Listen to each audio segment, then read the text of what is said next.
আসসালামু আলাইকুম। Microcontroller based system design and development কোর্সে আপনাদের গত পর্বে আমরা কিছু ল্যাব নিয়ে আলোচনা করেছিলাম। এই পর্ব থেকে আমরা কিছু থিওরি নিয়ে আলোচনা করব। প্রথম পর্বে আমরা প্রথম অধ্যায়ে কিছু বেসিক বিষয়ে মাইক্রো কন্ট্রোলারের বিষয়ে দেখেছিলাম। আজকে আমরা দ্বিতীয় অধ্যায়ে পিআইসি সিরিজের মাইক্রো কন্ট্রোলার সম্পর্কে কিছু জিনিস জানবো। আমরা জানি যে আমরা বহুল ব্যবহৃত যে মাইক্রো কন্ট্রোলার গুলো আছে তার মধ্যে এবিআর আছে, এটমেল আছে, পিআইসি সিরিজের যে মাইক্রো কন্ট্রোলার আছে সেগুলো আছে। এর মধ্যে পিআইসি সিরিজের যে মাইক্রো কন্ট্রোলার সেই বিষয়টাই আমরা চলে যাই, সিলেবাসে আমরা চলে যাই। আমরা সিলেবাসে যদি যাই তাহলে আমরা দেখি যে পিআইসি সিরিজ মাইক্রো কন্ট্রোলার এটা হচ্ছে থিওরি দ্বিতীয় পার্টে আছে। এই পিআইসি সিরিজের মাইক্রো কন্ট্রোলার এখানে হচ্ছে পিআইসি মাইক্রো কন্ট্রোলারের ডেফিনেশন, তার হচ্ছে ফিচার বা ব্যবহার, তারপরে হচ্ছে ফ্যামিলি কি কি কি ফ্যামিলি আছে, পিআইসি সিরিজ মাইক্রো কন্ট্রোলার বা মিড এর মধ্যে একটা যে বহুল ব্যবহৃত তার ফ্যামিলির ভিতরে mid range micro controller, PIC যে মিড রেঞ্জ তার ব্লক ডায়াগ্রাম এবং রিসেট গুলো যে ব্যবহার করে সেই রিসেট গুলো, power up timer, PWRT, OCF restore up timer, এই বিষয়গুলো নিয়ে আমরা দেখবো। তাছাড়াও দেখবো ওয়াচডগ টাইমার সম্পর্কে, দেখবো পাওয়ার ডাউন বা লো পাওয়ার ডাউন মোড, এই বিষয়গুলো সম্পর্কে জানবো। চলুন আমরা আমাদের স্লাইডে চলে যাই। পিআইসি সিরিজ মাইক্রো কন্ট্রোলার একটা বহুল ব্যবহৃত একটা মাইক্রো কন্ট্রোলার। এই পিআইসির পূর্ণরূপটা হচ্ছে পেরিফেরাল ইন্টারফেস কন্ট্রোলার। এই পেরিফেরাল ইন্টারফেস কন্ট্রোলার যে মাইক্রো কন্ট্রোলারটা, এটা মাইক্রোসিপ কোম্পানি 1993 সালে এটা প্রথম বাজারে নিয়ে আসে। এটা আসলে একটা মডিফাইড হার্ভার্ড আর্কিটেকচারের মাইক্রো কন্ট্রোলার। আমরা তো দুই ধরনের জানি, প্রিন্সটন এবং হার্ভার্ড। এর মধ্যে প্রিন্সটন এবং হার্ভার্ডের ভিতরে এটা হচ্ছে মডিফাইড হার্ভার্ড আর্কিটেকচারের মাইক্রো কন্ট্রোলার। সাধারণত এটা 8 বিটের হয়, তবে মাইক্রোচিপ বর্তমানে 16 বিট 32 বিটেরও প্রচলন করেছে, কিন্তু এটা আসলে কি 8 বিটের একটা মাইক্রো কন্ট্রোলার। এটার ব্যবহার জনপ্রিয় কারণ এটা হচ্ছে একটু দামে কম, এটাতে কিছু ফ্রি ডেভেলপমেন্ট টুল আছে, সিরিয়াল প্রোগ্রামার আছে, তাই বর্তমানে এটি অনেক জনপ্রিয়। এখানে একটা পিআইসি মাইক্রো কন্ট্রোলার ছবি দেওয়া আছে, যে পিআইসি 16F7A। এটা মূলত একটা বহুল ব্যবহৃত পিআইসি সিরিজের মাইক্রো কন্ট্রোলার। পিআইসি সিরিজের মাইক্রো কন্ট্রোলার মূল বৈশিষ্ট্যের ভিতরে আমরা যদি দেখতে পাই, আমরা আগেও দেখেছি এটা একটা মডিফাইড খাবার মাইক্রো কন্ট্রোলার। এটা হচ্ছে ইনস্ট্রাকশন, যে ইনস্ট্রাকশন সমূহ নেয় সেটি 12 বা 14 বিট প্রোগ্রাম মেমোরির সাথে দ্রুত মানিয়ে যায় আর কি, মানানসই হয়। তাছাড়া এটা হচ্ছে ইনস্ট্রাকশন খুব কম সংখ্যক নিতে পারে। আর এটার গতি তুলনামূলকভাবে অনেক বেশি, সাধারণত এর ক্লক স্পিড 20 মেগাহার্জ বা আরো 30 মেগাহার্জ মোটামুটি কাজ করতে পারে। এটির মোটামুটি একটা অ্যাস্থেটিক মাইক্রো কন্ট্রোলার, অন্যান্য মাইক্রো কন্ট্রোলারের মতোই এটা অ্যাস্থেটিক মাইক্রো, অ্যাস্থেটিক্যালি এটাকে হ্যান্ডেল করা হয়। এটার হচ্ছে আউটপুট পরিচালনা করা বেশি, কিন্তু সরাসরি এলইডি বা ট্র্যাক অন্য কিছু পরিচালনা করতে পারে, তার জন্য আমাদের অনেক জায়গায় আমরা সরাসরি এই মাইক্রো কন্ট্রোলারটা ব্যবহার করতে পারি। এটার অন্য একটা বৈশিষ্ট্য হচ্ছে এটি ইন সার্কিট সিরিয়াল প্রোগ্রাম করতে পারে। এটা সার্কিটের মধ্যে সিরিয়াল প্রোগ্রাম গুলো আমরা করতে পারি, যার কারণে হচ্ছে এটার ব্যবহার একটু বেশি। যদি আমরা এর ফ্যামিলি নিয়ে কথা বলতে চাই তাহলে দেখবো যে পিআইসি সিরিজ মাইক্রো কন্ট্রোলার আসলে ফ্যামিলির ভিতরে 4 রকম পিআইসি সিরিজের মাইক্রো কন্ট্রোলার আছে। এই 4 রকমের মধ্যে আছে baseline PIC, mid range PIC, enhance mid range PIC এবং পিআইসি 18। এর মধ্যে মিড রেঞ্জ পিআইসিটা এখানের মধ্যে বহুল ব্যবহৃত হবে। এই জন্য আমরা মিড রেঞ্জ পিএসসি একটা ব্লক ডায়াগ্রাম দেখবো। Mid range PSC block diagram যদি আমরা দেখতে চাই, আমরা দেখবো যে আমরা তো জানি মাইক্রো কন্ট্রোলারের মধ্যে একটা ছোট মিনি কম্পিউটার, কম্পিউটারে যেমন অনেক সিপিইউ থাকে, র্যাম রম থাকে, মেমোরি থাকে, র্যাম রম থাকে এবং অন্যান্য অপশন গুলো থাকে। মাইক্রো কন্ট্রোলার সেম জিনিসগুলো আছে, যেমন এখানে আছে এরিথমেটিক লজিক ইউনিট, এখানে আছে মাল্টিপ্লেক্সার। তাহলে আমরা যদি দেখি পিআইসি মিড রেঞ্জ মাইক্রো কন্ট্রোলারের ফাংশনাল ব্লক গুলো যদি আমরা দেখি তাহলে দেখবো এখানে সিপিইউ আছে। সিপিইউ মানে সেন্ট্রাল প্রসেসিং ইউনিট, যার মধ্যে আছে ALU, memory unit, control unit এবং একিউমুলেটর। একিউমুলেটর মানে রেজিস্টার সমূহ, আমরা এখানে দেখবো যে বিভিন্ন ধরনের রেজিস্টার আছে। তাছাড়া এএলইউ আছে, কন্ট্রোল ইউনিট গুলো আছে। এখানে আরো কিছু অংশ আছে, তার মধ্যে মেমোরি অর্গানাইজেশন আছে, যেমন প্রোগ্রাম মেমোরি আছে, ডাটা মেমোরি আছে, ডাটা ইপিরম আছে। আমরা জানি এখানে প্রোগ্রাম মেমোরি, এটা হচ্ছে ডাটা মেমোরি, এখানে আছে ফ্ল্যাশ বা রম প্রোগ্রাম মেমোরি। নর্মাল কম্পিউটারে যেমন র্যাম এবং রম থাকে, এখানেও তেমনি ভাবে রম থাকে, যার মধ্যে আমরা জানি র্যাম হচ্ছে ভোলাটাইল, রম হচ্ছে নন ভোলাটাইল। মানে ইলেকট্রিসিটি চলে গেলে রম এর মধ্যে থাকা ডাটাগুলো কোনো অবস্থাতেই মুছে যায় না, কিন্তু র্যাম এর মধ্যে থাকা ডাটাগুলো মুছে যায়। সিরিয়াল কমিউনিকেশন আছে এখানে, যেহেতু এই এখানে এলইউর সাথে যে মেমোরির সাথে আবার হচ্ছে বিভিন্ন ধরনের রেজিস্টার সমূহ, সেই সাথে প্রোগ্রাম কাউন্টার সমূহ এবং ডিকোডার মানে DAC, digital to analogue converter, analogue to digital converter, তারপরে টাইমিং সার্কিট, বিভিন্ন ধরনের যে টাইমার গুলো আছে, power up timer, oscillator start up timer, power on reset timer, watch stop timer, এই বিষয় এইগুলোর সাথে যে একটা কমিউনিকেশন করতে হয়, এগুলো আমরা জানি বাসের মাধ্যমে করে, আবার এই সিরিয়াল কমিউনিকেশনের মাধ্যমে কমিউনিকেশনটা করে। ইন্টারাপ্ট আছে, বিভিন্ন ধরনের ইন্টারাপ্ট আছে। ইন্টারাপ্ট মানে মাইক্রো কন্ট্রোলারে দেখা যাচ্ছে কোনো অবস্থায় কোন একটা সিস্টেম বা প্রোগ্রাম চলছে, সেই মুহূর্তে মাইক্রো কন্ট্রোলার যদি সিস্টেমটাকে বন্ধ করে দেয়, তাহলে আমরা ওই অবস্থাকে বলি ইন্টারাপ্ট। ইন্টারাপ্ট নর্মালি আমরা ইন্টারাপ্ট বলতে যে বাংলায় যা বুঝি যে কোনো কাজে বাধা দেওয়া, এই বাধা দেওয়া একই বাধা দেওয়া একই বিষয়। কোন সিস্টেম মাইক্রো কন্ট্রোলারের মধ্যে থাকা কোনো একটা অংশ যদি কোনো অবস্থায় কাজ না করে, ওয়াচডগ টাইমার কি করে, সেইটাকে ওয়াচ করে সেই সবকিছু কাজ করতেছে কিনা, যদি না করে তাহলে এখানে 20 ধরনের ইন্টারাপ্ট আছে, ইন্টারনাল যে ইন্টারাপ্ট আবার যে এক্সটার্নাল ইন্টারাপ্ট আছে, এই ইন্টারাপ্টে যে কোনো একটি করতে পারে। এখানে এটা হচ্ছে এটার কারণে প্রোগ্রামটা আবার প্রথম থেকে শুরু হয়, অথবা হ্যাং অবস্থায় থাকে প্রথম অবস্থায়, কিন্তু পরবর্তীতে ইন্টারাপ্ট কন্ট্রোলার এটাকে কন্ট্রোল করে ফেলে। ইনপুট আউটপুট পোর্ট আছে, দেখা যাচ্ছে মিড রেঞ্জ পিআইসি 5টি এই ধরনের ইনপুট আউটপুট পোর্ট আছে। তাছাড়া কনভার্টার আছে, কনভার্টার হচ্ছে অ্যানালগ থেকে ডিজিটালে কনভার্ট করবে, অথবা ডিজিটাল থেকে অ্যানালগ কনভার্ট করবে। আমরা জানি অ্যানালগ মানে হচ্ছে একটা রেঞ্জ, এবং ডিজিটাল মানে কোন একটা ডিজিট বা সংখ্যা। সেক্ষেত্রে আমাদের যখন কোনো ডাটা থাকবে যেটা অ্যানালগ, যেমন হিউমিডিটি থেকে কোনো সেন্স করলো যে এই রেঞ্জ 0 থেকে 5 এর ভিতরে কোনো রেঞ্জ, যে কোনো ডাটা সে ফ্রিকোয়েন্সি রিসিভ করলো ধরে নিলাম, সেই ফ্রিকোয়েন্সিটাকে পরবর্তী ডিজিটালে কনভার্ট করলো, অথবা ডিজিটাল থেকে অ্যানালগ কনভার্ট করলো, ডিজিটাল কোনো ডাটা পেলো, সেখান থেকে অ্যানালগে সে একটা আউটপুট প্রদান করবে। এক্ষেত্রে ডিএসি এবং এডিসি দুই ধরনের কন্ট্রোলার আছে। তাহলে আমাদের এই পাশে প্রোগ্রাম কাউন্টার আছে, এখানে ডাটা বাস আছে, এখানে র্যাম আছে আমরা জানি, আর এখানে আছে কি আছে ইপিরম আছে, এখানে ফ্ল্যাশ মেমোরি আছে, আর এই পাশে ইনস্ট্রাকশনের রেজিস্টার গুলো আছে, এখানে মাল্টিপ্লেক্সার আছে, এখানে অন্যান্য রেজিস্টার সমূহ আছে। তাছাড়া এখানে ইনস্ট্রাকশন ডিকোড করতে পারে, কারণ এখানে digital to analogue, analogue to digital এই ধরনের কনভার্টার গুলো আছে, টাইমিং জেনারেশন আছে, এখানে পাওয়ার অফ টাইমার আছে। সাধারণত পাওয়ার আপ টাইমের বিষয়টা হচ্ছে ইলেকট্রিসিটি যদি কোনো কারণে ডাউন হয়ে যায়, তাহলে আপ হওয়ার সময় কিছু সময় সে ডিলে করে। তাছাড়া অসিলেটর স্টার্ট আপ টাইমার আছে, অসিলেটর স্টার্ট আপ টাইমের বিষয়টা হচ্ছে যদি ফ্রিকোয়েন্সি যে অ্যানালগের ক্ষেত্রে যে ফ্রিকোয়েন্সি যে সিগন্যাল আছে, যদি কোনো কারণে সেই ফ্রিকোয়েন্সির সিগন্যালটা যদি একটা অনিয়মিত সিগন্যাল পায়, সে কিছু সময় ওয়েট করে নিয়মিত সিগন্যাল হওয়ার জন্য। আর পাওয়ার অন রিসেট আছে, পাওয়ার অন অবস্থায় এইটাকে রিসেট করা যায়, এটা একটা বাটন থাকে পাওয়ার অন রিসেট করার জন্য। ওয়াচডগ টাইমার আছে, এইটা নিয়ে কোনো সিস্টেমের কোনো অসুবিধা আছে কিনা, সিস্টেমটা সঠিকভাবে রান করছে কিনা, সকল ফাংশনালিটি সঠিকভাবে কাজ করছে সেটা দেখাই আসলে ওয়াচডগ টাইমারের কাজ। এখানে এলইউ এরিথমেটিক লজিক, এটাই মূলত মূল সিপিইউর অংশ, এটাই হচ্ছে এই পাশের অংশটাই হচ্ছে মূল সিপিইউর অংশ। তাহলে এই সার্কিটটা আপনারা বুঝতে পারছেন, এটা একটা সহজ সার্কিট। এখানে কিছু টাইমার আছে, ইনপুট আউটপুট পোর্ট আছে, এইগুলো আছে। আপনারা এই বিষয়গুলো জানবেন। এখানে সিপিইউ, এখানে 6টা অংশ, সেই 6টা অংশ যদি বর্ণনা দেন তাহলে এই অংশের বর্ণনা সঠিক হবে।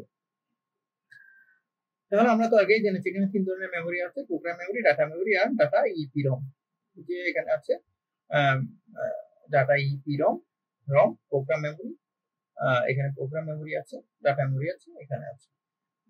তাছাড়া আমরা যদি দ্বিতীয় প্রোগ্রামে যাই, যে কি ধরনের রিসেট আসলে মাইক্রোকন্ট্রোলারে ব্যবহার করে। রিসেট বিষয়টা কি? রিসেট বিষয়টা হচ্ছে নতুন ভাবে শুরু করা। কোন একটা প্রোগ্রাম এই মুহূর্তে চলমান আছে, সেই চলমান প্রোগ্রামকে আমরা যদি থামিয়ে দিই এবং প্রথম থেকে আবার শুরু করি, তাহলে তাকে বলবো রিসেট। রিসেট কোনো বলা যেতে পারে সুইচের অন অফ। কোনো কারণে আমরা ইলেকট্রিসিটি সুইচ অফ করে দিলাম, দেখা যাচ্ছে আমাদের যে প্রোগ্রামটা আছে, রানিং সিস্টেমটা, সেই সিস্টেমটা একটা অবস্থায় চলছিল, সেই অবস্থা থেকে সে আবার নতুন করে আবার আমরা ইলেকট্রিসিটি অন করলাম যখন, সে আবার নতুন করে ঘোরা শুরু করলো বা নতুন করে সে কাজ করা শুরু করলো। যেমনটা এই বিষয়টা একটা আছে রিসেট, যে গ্রাউন্ড থেকে বাটনের মাধ্যমে আমরা এখানে ইলেকট্রিসিটির প্রবাহ ছিল, এখানে বাটন ছিল। তাহলে মাইক্রোকন্ট্রোলার যে ইনপুট পিন আছে, সেই ইনপুট পিন এটাতে সক্রিয়, এটাকে সক্রিয় করার জন্য দেখা যাচ্ছে আবারও নতুন থেকে শুরু করার জন্য আমাদের এখানে একটা বাটন আছে। এটাই হচ্ছে মূলত রিসেট। মাইক্রোকন্ট্রোলারের যে আমরা তো পিআইসি মাইক্রোকন্ট্রোলার করছি, যেখানে পিআইসি 16F877 এর যে রিসেট সমূহ, সেটা যদি আমরা দেখি তাহলে এর এর অনেকগুলো রিসেট আছে, 6টা রিসেট আছে। 6টা রিসেটের মধ্যে প্রথম রিসেট হচ্ছে পাওয়ার অন রিসেট। পাওয়ারটা কোনো কারণে অফ করে দিলাম, পাওয়ারটা আবার অন করে দিল, পাওয়ার অন হওয়ার সাথে সাথে এটা রিসেট হয়ে গেল। রিসেট মানে আবার পূর্বাবস্থা থেকে সে প্রোগ্রামটা রান করা শুরু করলো। তারপর আছে মাইক্রোকন্ট্রোলারের reset during the normal operation. সাধারণ অপারেশনের সময় চলমান অবস্থায় যখন রিসেট হয়, যখন চলমান অপারেশন রিসেট হয় সেই মুহূর্তে কিন্তু এখানে যে রমের যে ডাটাগুলো থাকে সেই ডাটাগুলো সেম সেম থাকে, আবার র্যামের যে ডাটাগুলো থাকে সেগুলো কিন্তু সেম টু সেম থাকে, মানে কোনো প্রোগ্রাম কোনো কিছু মুছে যায় না আসলে। সেই কারণে নতুন করে প্রোগ্রাম লোডের কোনো প্রয়োজন হয় না। স্লিপ, কোনো অবস্থায় যদি মাইক্রোকন্ট্রোলারটা স্লিপ হয়ে যায় তাহলে স্লিপ থেকে সে যখন ওয়েক আপ হয় তখনও এক ধরনের রিসেট কাজ করে। Watchdog timer reset during normalisation. Watchdog timer যখন দেখে যে কোনো অবস্থাতে কোনো একটা প্রোগ্রাম, কোন একটা সিস্টেম সেখানে রান হচ্ছে না, সিস্টেম সঠিকভাবে কাজ করছে না, তখন সে নর্মাল অপারেশনের মধ্যেও রিসেট করার রিকোয়েস্ট করতে পারে। আবার ওয়াচডগ টাইমার যখন ওয়েক আপ, স্লিপ হয়ে গেছিল কোনো কারণে, সেই ওয়েক আপ হওয়ার সময়ও ওয়াচডগ টাইমার দেখে যে হ্যাঁ একটা সিস্টেম কোনো কারণে কাজ করতেছে না, তখন সে সেই অবস্থাতেও রিসেট করতে পারে। তাছাড়া আছে brown out reset. Brown out রিসেটটা বিষয়টা এরকম যে আমাদের একটা মাইক্রোকন্ট্রোলারে সাধারণত আমরা জানি যখন ডিসি পাওয়ার নেয় সেটা 5 থেকে 12 ভোল্ট নেয়, সাধারণত 3 ভোল্টও অনেক সময় কাজ করে, 3.5 ভোল্ট। কিন্তু আরো কমে গেল, 3 এর নিচে চলে আসলো, 2 চলে আসলো, তখন তো সেটা আর কাজ করবে না। তাহলে যখন ভোল্টেজটা লো হয়ে যাবে সেই মুহূর্তে যে রিসেটটা কাজ করবে তাকে বলা হয় ব্রাউন আউট রিসেট। এখন আরেকটা গুরুত্বপূর্ণ বিষয় নিয়ে কথা বলবো, সেটা হচ্ছে পাওয়ার আপ টাইমার, পিডব্লিউআরটি, এবং অসিলেটর স্টার্ট আপ টাইমার। পাওয়ার আপ টাইমার এবং অসিলেটর স্টার্ট আপ টাইমার দুটাই হচ্ছে আসলে অপেক্ষা। কি জন্য অপেক্ষা? একটা মাইক্রোকন্ট্রোলারকে সম্পূর্ণরূপে সক্রিয় করার জন্য কিছু সময় কি অপেক্ষা, এটাকে ডিলে বলা হয়। একটা পাওয়ার অন রিসেট এবং ব্রাউন অন রিসেট যখন এক্ষেত্রে দেখা যাচ্ছে 72 মিলি সেকেন্ড ডিলে প্রদান করে। ব্রাউন আউট রিসেট আমরা আগেই জেনেছিলাম যে ব্রাউন আউট রিসেটটা হচ্ছে কোনো কারণে ভোল্টেজটা লো হয়ে গেলে, তাহলে ভোল্টেজটা লো হলে অবশ্যই ভোল্টেজটা হাই হবে। আবার পাওয়ার অন মানে কি, কোনো কারণে ভোল্টেজটা একদম জিরো হয়ে গেলে সেটাকে আমরা যখনই আবার ভোল্টেজটা অন করে দিব বা পাওয়ার দিব, ইলেকট্রিসিটি কানেকশন দিব, তখনই সে আগের যে প্রোগ্রামটা রান করার চেষ্টা করবে, কিন্তু সে রান করার সময়ের মধ্যে 72 মিলি সেকেন্ড সে অপেক্ষা করবে। যেই মিলি সেকেন্ড অপেক্ষা করাকে বলা হচ্ছে পাওয়ার অফ টাইমার, বা এটা পাওয়ার অফ টাইমার দ্বারা নিয়ন্ত্রিত হয়। এটার কারণ এই জন্য যে ভোল্টেজ একটি নির্দিষ্ট মানে পৌঁছালেই মাইক্রোকন্ট্রোলারটা 100% আউটপুটটা দিতে পারবে। এইটা এখানে একটা পাওয়ার অফ টাইমারের বিষয় আছে। দেখা যাচ্ছে আসলে এই অংশ থেকে মাইক্রোকন্ট্রোলারটার স্টার্টআপ শুরু হয়, মানে মাইক্রোকন্ট্রোলারটা যখন ইলেকট্রিসিটি দেওয়া হয় তখন তার ভোল্টেজ এখানে ছিল 0, কিন্তু এখানে সে 5 ভোল্ট ধরে নিলাম যে 5 ভোল্টে চলে, 5 ভোল্ট পেয়ে গেল। 5 ভোল্ট পেয়ে যাওয়ার পরও সে এই অংশটা, এই যে ছোট RST04 মানে হচ্ছে 72 মিলি সেকেন্ড সময় পর্যন্ত সে অপেক্ষা করতেছে সেই 5 ভোল্টটা সঠিকভাবে পাওয়ার জন্য, তারপরে সে আসলে তার কাজটা শুরু করলো। এটাই হচ্ছে পাওয়ার অফ টাইমারের কাজ।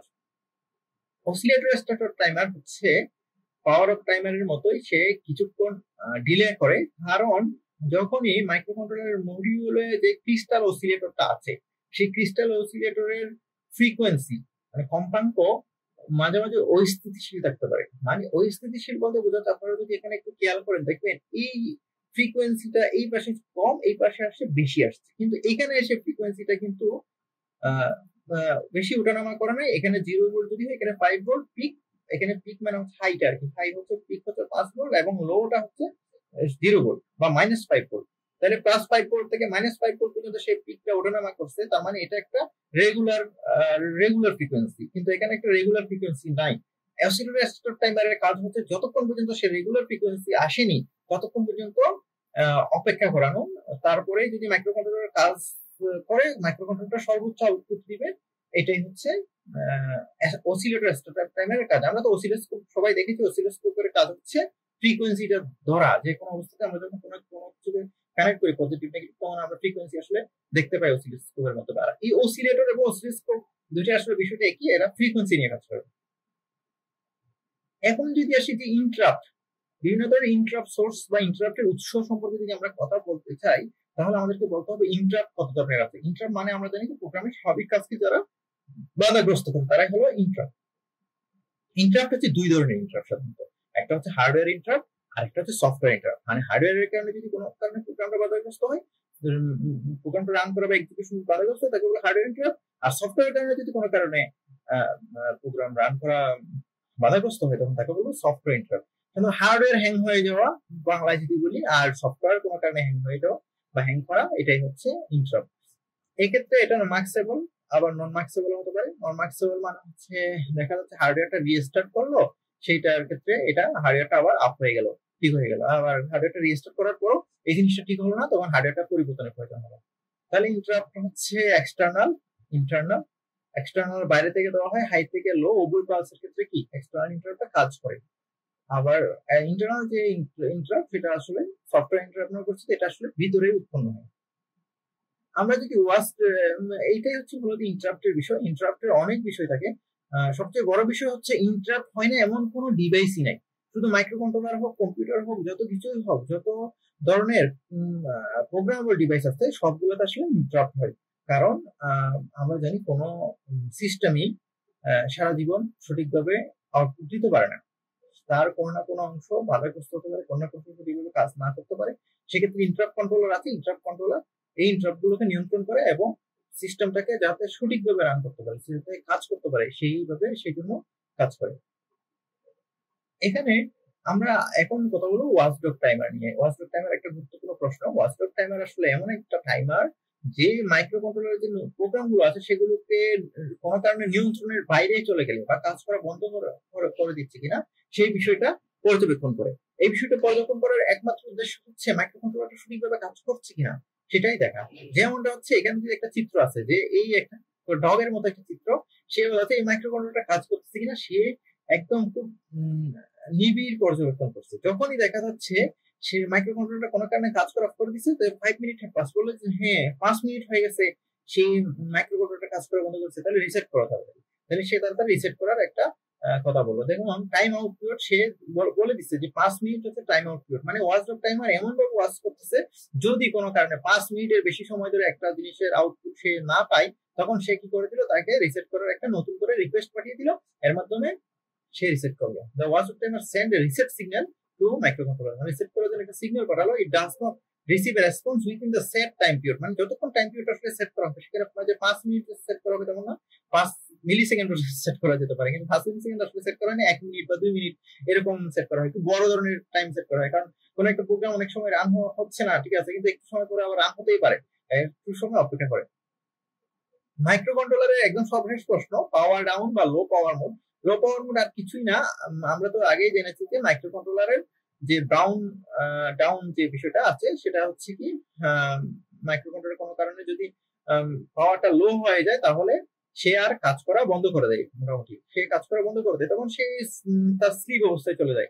স্লিপ থেকে যখন ওয়েক আপ হয়, ওয়েক আপ হওয়ার সময়ে সে আসলে কিছু কাজ করে। যেমন আমরা তাকে ওয়েক আপ করতে পারি কিছু ইনপুট ডিভাইসের মাধ্যমে, আমরা তাকে ওয়েক আপ করতে পারি, বা কোন একটা সিস্টেমের রিসেট করার মাধ্যমে র্যাম থেকে তথ্য পুনরুদ্ধার করে আমরা তাকে করতে পারি, অথবা নেটওয়ার্কের বিভিন্ন ইভেন্টস আছে, সেই ইভেন্টস ব্যবহার করে আমরা সার্ভার থেকে মাইক্রোকন্ট্রোলারে কোন একটা মানে যদি নেটওয়ার্কের সাথে কানেক্টেড থাকে সেই অবস্থাতে আমরা তাকে একটা রিকোয়েস্ট পাঠাতে পারি এবং এর মাধ্যমে আমরা স্লিপ থেকে ওক আপ করাইতে পারি। এটা হচ্ছে লো পাওয়ার মুড থেকে হাই পাওয়ার মুডে নিয়ে যাওয়ার অন্যতম কৌশল বলা যেতে পারে। সুতরাং আপনার দ্বিতীয় অধ্যায় যেটা হচ্ছে পিআইসি মাইক্রোকন্ট্রোলার, আসলে এই বিষয়গুলো আছে।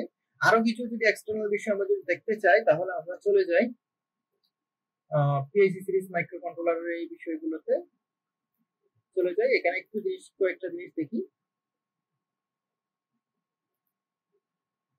আচ্ছা, পিআইসি সিরিজ মাইক্রো কন্ট্রোলারের মধ্যে এটা হচ্ছে একটা 8 বিটের মাইক্রো কন্ট্রোলার। মূলত পিআইসি সিরিজের মাইক্রো কন্ট্রোলারের মধ্যে এখানে অনেকগুলো আছে কমন ডেভেলপমেন্টের প্ল্যাটফর্ম পিআইসি 10, পিআইসি 12, 16, 18। মোটামুটি এটা 8 বিট থেকে 16 বিট, 16 বিট থেকে 32 বিটেরও পিআইসি এর মাইক্রো কন্ট্রোলার আছে। কিন্তু প্রাথমিক অবস্থায় যে পিআইসি 10 থেকে পিআইসি 18 ছিল এগুলো ছিল 8 বিটের, পরে 16 বিটের আসছে, বর্তমানে 32 বিটেরও আছে। এটা মাইক্রোচিপ কোম্পানি এই জিনিসগুলোকে এই মাইক্রোচিপের যে কোম্পানি সে তারা এই পিআইসি যে মাইক্রো কন্ট্রোলার গুলো তৈরি করে। পিআইসি যে 8 বিটের ফ্যামিলি আছে মাইক্রোচিপের যে কোম্পানি তারা হচ্ছে এটা 1975 সালে মোটামুটি ডেভেলপ করে। তারা হচ্ছে এটা 16 বিটের মাইক্রো কন্ট্রোলারটাও তৈরি করে। মোটামুটি পিআইসি সম্পূর্ণ একটা পেরিফেরাল ইন্টারফেস কন্ট্রোলার যাকে বলা হয়, এইটা মাইক্রোসফট কোম্পানির একটা প্রোডাক্ট এবং তারা এই সিস্টেমটা সম্পূর্ণরূপে তারাই নিয়ন্ত্রণ করে। এই জিনিসগুলো আমরা আগে পড়েছি। পিআইসি সিরিজের যে অন্যান্য 4টা ভাগ আছে, বেসলাইন পিআইসি এবং mid range PIC, enhance mid range PIC এবং পিআইসি 18। এর মধ্যে মিড রেঞ্জ পিআইসি টা সবচেয়ে বেশি ব্যবহৃত হয়।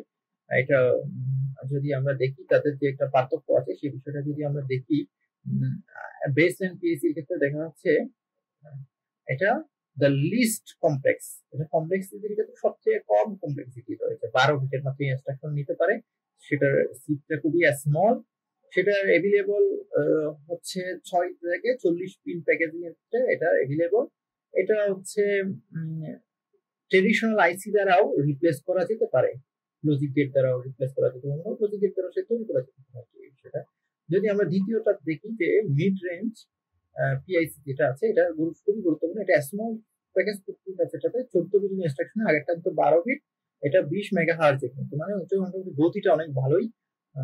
আবার জিনিসটা ছোট সাইজে কিন্তু গতি ভালো, সেই জন্য আমরা আসলে এই বিষয়টা সবচেয়ে বেশি ব্যবহার করি।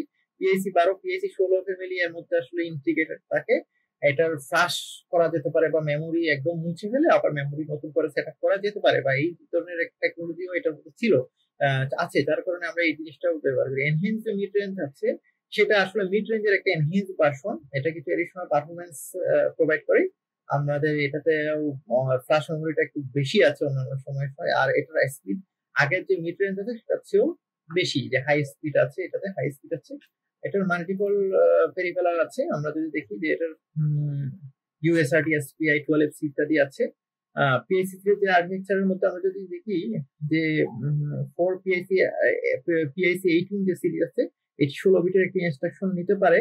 এখানে হচ্ছে হাইস্ট পারফরমেন্স আছে যে অল দ্য সকল আসলে 8 বিট যে পিআইসি ফ্যামিলি গুলো আছে তাদের চেয়ে সবচেয়ে বেশি হাইস্ট পারফরমেন্স আসলে এটা দেয়। এক্ষেত্রে এলসিডি সেগমেন্ট আছে, টাচ স্ক্রিন সেন্সিং এর বিষয়টা আছে, ইউএসবি সিস্টেম আছে, আথারনেটের সিস্টেম আছে। মোটামুটি এটা সবচেয়ে আপডেটেড পিআইসি সিরিজের 4 ভাগের ভিতরে এটা সবচেয়ে আপডেটেড আছে। এখানে 2 স্টেজের ইনস্ট্রাকশন পাইপলাইন আছে। এখানে এই সিরিজটা আমরা যদিও মিড রেঞ্জটা সবচেয়ে বেশি ব্যবহার করি, কিন্তু এটা হচ্ছে আপগ্রেড। কিন্তু এটা দেখা যাচ্ছে দাম এবং কাজের ক্ষেত্রে আমাদের যে বিষয়গুলো থাকে সেগুলোর বিবেচনা আমরা মিড রেঞ্জটা আসলে কাজ করি। এক্ষেত্রে আরো কিছু বিষয় আছে পিআইসি সিরিজের বেসলাইন, মিড রেঞ্জ এবং এনহ্যান্স মিড রেঞ্জের মধ্যে একটা পার্থক্য আছে। নাম্বার অফ পিনের ক্ষেত্রে দেখা যাচ্ছে বেসলাইন 6 থেকে 40টা, এখানে 8 থেকে 66টা, এখানে 8 থেকে 66, এখানে 18 থেকে 100টা। তাহলে এখানে মিড রেঞ্জ এবং এনহ্যান্স মিড রেঞ্জের মোটামুটি পিন সংখ্যা একই। প্রোগ্রাম মেমোরি ক্ষেত্রে দেখা যাচ্ছে এটা 14 কিলোবাইট পর্যন্ত, এটা 28 কিলোবাইট, 128 কিলোবাইট পর্যন্ত, কিন্তু এটা মাত্র 3 কিলোবাইট পর্যন্ত। আমরা যদি দেখি ডাটা মেমোরির ক্ষেত্রে 368 বাইট পর্যন্ত হতে পারে, এটা 1.5 কিলোবাইট হতে পারে, এটা 4 কিলোবাইট হতে পারে। ইনস্ট্রাকশন লেন্থ এটা 12 বিটের নেয়, এটা 14 বিটের নেয়, এবং এইটা 16 বিটের নেয়, এটা দুটাই 14 বিটের নেয়। ইনস্ট্রাকশন সেট দেখা যাচ্ছে এর মধ্যে 33টি ইনস্ট্রাকশন সেট নেই, এরা কিন্তু 35টা নেই। এরা এটা এনহ্যান্স মিডের যে ইনফরমেশন নিতে পারে হচ্ছে 83টা নিতে পারে। স্পিডের ক্ষেত্রে দেখা যাচ্ছে সে 5 মেগা মিলিঅ্যাম্পিয়ার পার সেকেন্ড, এটা হচ্ছে 8 কিন্তু, হ্যাঁ এরা কিন্তু 16। আর ফিচারের মধ্যে দেখা যাচ্ছে এটা 8 bit analog to digital converter আছে, ডাটা মেমোরি আছে, ইন্টারনাল অসিলেটর আছে, কিন্তু এখানে অনেক ধরনের পোর্ট এবং পিন আছে, যার কারণে আমরা আসলে মিড রেঞ্জটা একটু বেশি প্রিফার করি। তাছাড়া ফ্যামিলির বিষয়টা আছে, সুতরাং আমরা দেখতে পাচ্ছি যে এখানের একটা তুলনামূলক বিষয়টা আছে। এই তুলনামূলক বিষয়টা একটু গুরুত্বপূর্ণ পরীক্ষার জন্য, আপনারা এই বিষয়টা দেখতে পারেন। আমি আরেকটু দেখি, এখানে পিএইচসি বিষয় ফ্যামিলি আছে, ইপি রমের বিষয়টা আছে, এগুলো আমরা আগে দেখেছি। পিএইচসি বিভিন্ন ধরনের ফ্যামিলি, বিভিন্ন ধরনের পিএইচসি যে সিরিজ গুলো আছে এগুলো। ধন্যবাদ সবাইকে, আসসালামু আলাইকুম। আজকে